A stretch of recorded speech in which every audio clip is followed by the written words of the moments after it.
Trending, trending, trending. This is what is hot. What just happened in the week of Jiu-Jitsu and MMA? First cab off the rank, Mikey Musumeci totally destroying Gantamer Bayandaran's leg. Fucking hell. I saw a brief clip of that. It looked awful. Horrible. He's like an uncoupling of the knee and just full articulation. Oh, look, so the Mikey lock, which is, it's essentially an inside heel hook, but he's got it in a knee bar position. He puts it over, locks it in and twists, but he's really bridging into it. Right. And Mikey Musumeci is very good at this particular submission. And the guy's just not tapping. And clearly you see, like, there's that little, almost like jitter where the ligaments snap. And I mean, Jules was saying it before that Mikey was just saying the whole knee felt like cardboard tearing. Oh, and it's quite brutal. Like, here's the thing that I think people underestimate, because people say, oh yeah, jiu-jitsu is the gentle art. No, it's not. It's the art of breaking joints. So if you have a really tough guy who's like a Mongolian Sambo champion. He's a Sambo champ, isn't he? These guys don't like tapping. It doesn't mean they're not taking the damage. And afterwards, the guy just had his leg up. He couldn't walk. So it's the guy's going to be a mess. Yeah, it's tough. I kind of want Mikey to win because he's represents jiu-jitsu. So it's like, yeah, he's doing it for us.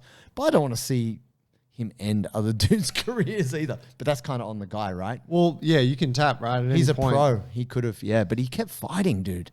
I'm reading Dr. Kickass on Instagram. He's an interesting cat. He's a physio and a black belt. Puts out a lot of stuff about injuries. But yeah, shout out. He said during the match, Mike got a very deep inside heel hook, resulting in the opponent's knee twisting in an unnatural way. The commentators argued that he was just flexible. Mikey ultimately went on to win the match. During the post-fight talk, said that his opponent's knee popped 20 times. So he's saying that basically, if you look at the video, you can see that his tibia, so his shin bone, was rotated beyond 60 degrees of external rotation, which is almost a quarter turn is 90 degrees. So it's almost that. So likely suffered damage to the ACL, MCL, and LCL. I just think all the ligaments are gone. There's not a lot of shit intact. No, like you've only got so many ligaments in there. And it's also because Mikey's bridging into it.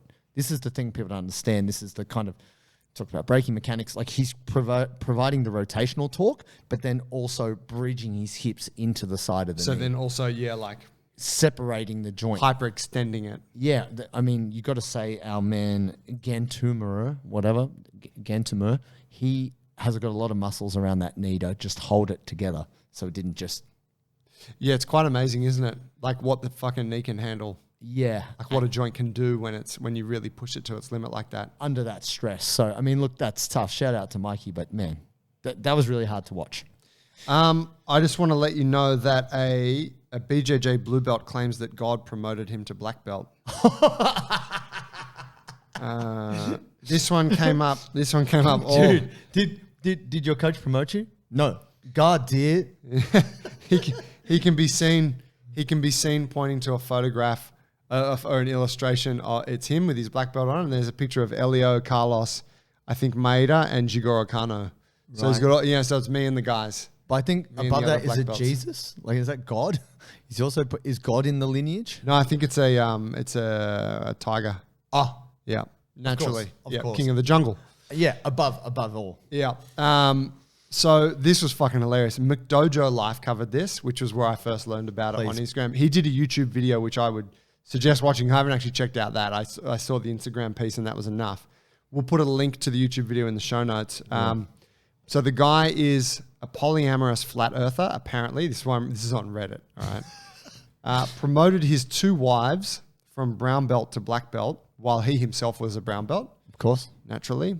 Then they, who were now black belts, promoted him to black belt because God told him he was ready.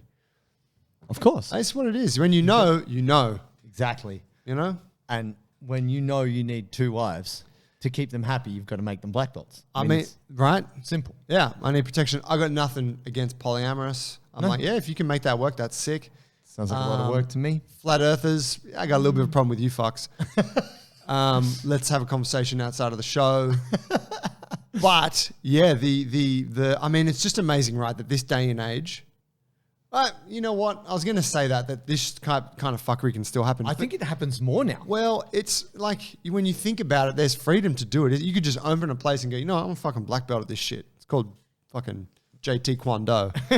For sure. And you want a black belt? Great. Like, here's my black belt. Like, there's no rules regulating this stuff. No, but I guess we all know this is that you have the skills or you don't have the skills. So yeah, you want to put on a belt, good luck to you. That's going to end badly. Like someone's you just don't have open mats. It's not a problem. Don't invite. Sorry, guys. Members only. Members only. Yeah. Look, I guess there was that we had the discussion about our guy Pereira getting the brown belt. Yeah. Through his lack of jiu-jitsu.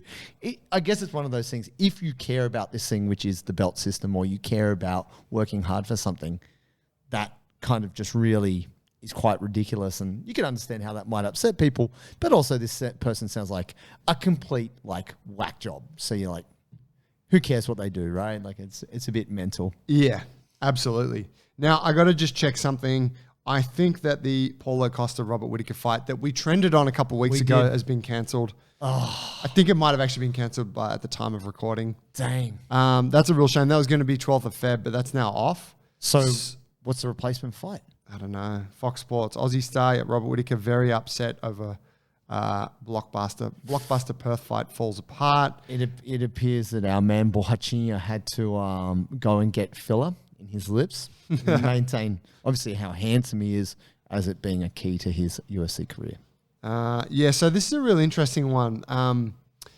There's a bit of a shift right now with UFC fighters, right? We've seen the kind of thing with Francis Ngannou. We've seen the thing with Paulo Costa. There's a bunch of fighters who are like, you know what? I can go make some money elsewhere. Yeah. I don't need to do this shit. Yeah, that's true. Which, you know, I don't know. I mean, I know the UFC has a lot of, they got a lot of backup fighters, but it's not looking, it just doesn't look good for them, does it? That you have these kind of, these fallouts between the organization or Dana and these fighters who are like pretty fucking good. Like I would have liked to see Paulo Costa in there for another few years. Yep. I'd love to see Francis Ngannou stick around for a while. Such a great champion. And it's so interesting because you go, is it because there's other better organizations now? Like the other organizations have gotten better, like ONE FC, they're paying good money, they're putting on good fights, the PFL, like before there wasn't much of an alternative to the UFC. So do you think it is because there's other better alternatives? Or is it just that Dana White is such a dick, everyone's sick of it, and they're like, nah, I can get paid, I don't have to put up with you. What do you think there? I think it's a bit from column A, a bit from column B. Yeah. You know, people are just like, hey, this guy's a motherfucker. And you know what? I can do fine, if not better, elsewhere. So I'm going to go. Of course, the UFC still carries that prestige as being the premier organization. Of course. So, you know, in an ideal world, you'd be like, I want to stay here because this is where the reputation's at. But it's like, well, if you're being a dick and you're making it hard for me and I can get paid pretty well elsewhere, I'm just going to do that. Well, your career is only so long. That's right. So there's only so long you can be on the sideline. A year in your career in the UFC, that's maybe 20%. That's right. So it's kind of... You don't have a lot of time to play with. Yeah, if you can go somewhere else, get your money, get your fights in, maybe that's what happens. So maybe is this the tipping point in the history of the UFC that UFC takes a dip? Oh, is this where Bulletproof For BJJ starts its own mixed martial arts fight organization? All these thoughts and more, ladies and gentlemen. Thanks, fam. We'll catch you on Trending next week. Peace.